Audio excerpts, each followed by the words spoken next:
असून बाईची मी माग कधी वळणार.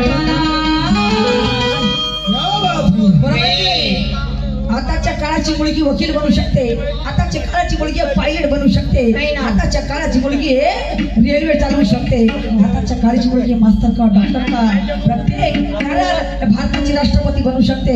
आणि या भारताची शाहीर नाही करू शकत का? हिला आरक्षण आहे, तिला आरक्षण आहे. पण या महिलांवरती अन्याय अत्याचार होतो हे मला डोळे सरकारचे लावले आहे.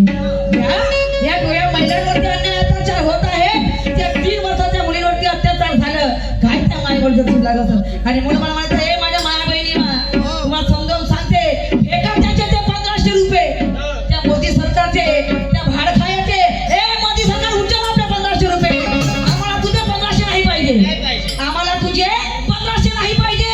या माझ्या महिलांवरती अन्याय अत्याचार होत आहे, या लहान लहान माझ्या चिमुकल्यांवरती अन्याय अत्याचार होत आहे. आम्हाला मात्र याचा न्याय पाहिजे, आम्हाला मात्र याचं न्याय पाहिजे. आम्ही 4 घरचे भांडे जरी घातलो, आम्ही 2 दिवसाचे कोणते वनमजुरी जरी केले तरी आम्ही आपलं पोट पाडू शकतो, आम्ही आपला परिपंच पडू शकतो. एक तुझा 1500 रुपये काय यायचे, पण फक्त त्या मुलीला न्याय भेटलं पाहिजे. प्रत्येक आज त्या गावामध्ये घडलं, आज प्रत्येक ठिकाणी घ्यायला वेळ लागत नाही, आज प्रत्येक ठिकाणी वेळ लागत नाही घडायला. आणि म्हणून त्या 1500 काही गरज नाही, आम्हाला न्यायची गरज आहे. ऐका मला म्हणायचं आहे,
मैं भी कभी हार नहीं मानती. ज्या